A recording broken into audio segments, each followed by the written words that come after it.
You talked about the governor's powers. You and your fellow Republicans this week tried to pass a resolution to curb the expanded authority that was granted to the governor last March to help deal with the height of the pandemic and the state of emergency. Is it time to take those powers away, to limit them? Absolutely. Well, that's exactly what my Senate Republican colleagues and I have done.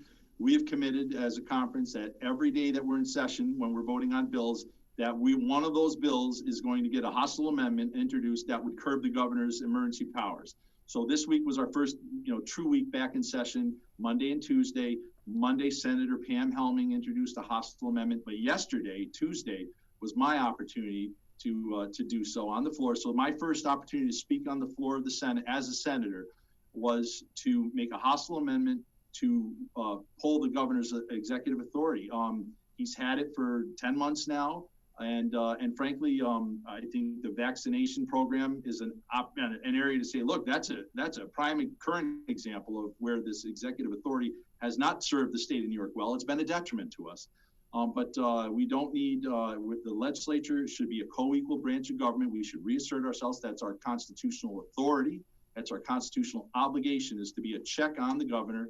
And, the things that can change with the stroke of the pen are things that ought to be done legislatively, involving the people that are closest to the people, which is your state elected legislators, your assembly members and your senators. Also this week, the Senate voted on a constitutional amendment, the Green Amendment, that would include the right to clean air and water and a healthy environment under the Bill of Rights. You and your fellow Republicans opposed it. Why? Well, because it's a poorly worded piece of legislation. When you say, we're all for clean air and clean water, but if you prescribe a constitutional amendment that just says we're for clean, are going to guarantee everyone the right to clean air, clean water, and a healthful environment, and you don't define what clean means, what clean air is, what healthful is, now you're going to have people that are going to argue over a limit, a contaminant limit in water. Well, you know what? We all like the idea that we're drinking completely pure distilled water, but we're not, and we can't afford to produce enough drinking water that has absolutely nothing else in it. So there are acceptable limits where you're going to have people that are going to argue, well, the Constitution now is saying that limit needs to be lowered, and we could triple or quadruple the cost of producing drinking water, and needlessly so. So the idea that we're introducing legislation that is poorly defined.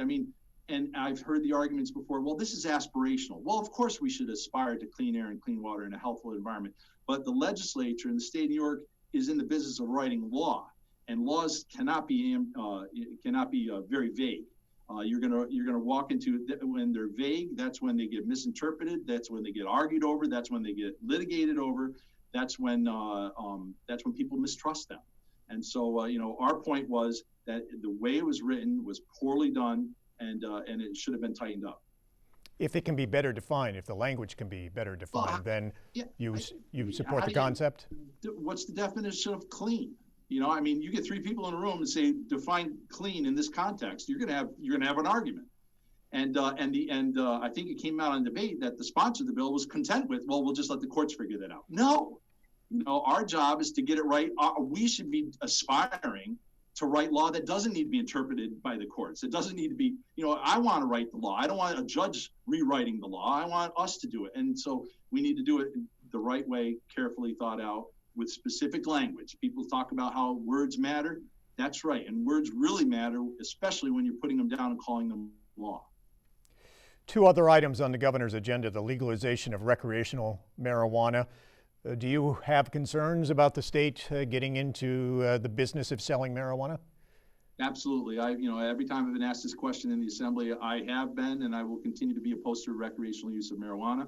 I think now an argument is that this is going to be a source of revenue. Again, I think we need to be looking at, well, how much is this revenue? We got a $170 billion budget. We have a $15 billion gap. How much is this revenue going to be? $500 million, $1 billion? We have a $6 billion, is it enough to move the needle? And here's the follow-up question. What are the added additional new costs that are going to be incurred by recreational use of marijuana? What is our treatment costs, our drug treatment costs, our addiction services costs, our law enforcement costs? I've talked to a lot of people that are in the business of treating drug addiction, and I've talked to a lot of people in law enforcement, the sheriffs and the district attorneys. Those communities are vastly also opposed. So I'm opposed to it. I think it'll introduce more negatives than positives, and whatever positives that it introduces in as from a revenue standpoint, I'm not convinced is enough to move the needle. I think it'll end up costing us as much as it may bring in. And another that's talked about as a possible source of revenue, online sports betting. Yeah. And and now in that case, I don't have a problem with that. The online sports betting, again, is it enough to get excited about the revenue that it's going to bring in? To me, that's just an argument of adults. If you're an adult, you're old enough to you want to gamble. Your gambling isn't going to kill my family on the roadside because you were gambling too much, having a little too much fun gambling, like marijuana or drinking would. So I think it's just a personal choice thing. It's a freedom thing. If somebody wants to gamble, I don't think there's a big cost to society. I know there will be people that say, "Oh, Dan, that's not true." There's gambling addictions and all that. But I'm less bothered by that than I am. I know for some reason that these two have been linked together. The marijuana plan and the gambling plan. Maybe they're being linked together for political purpose. But I can look at them separately, and I am supportive of allowing online gambling.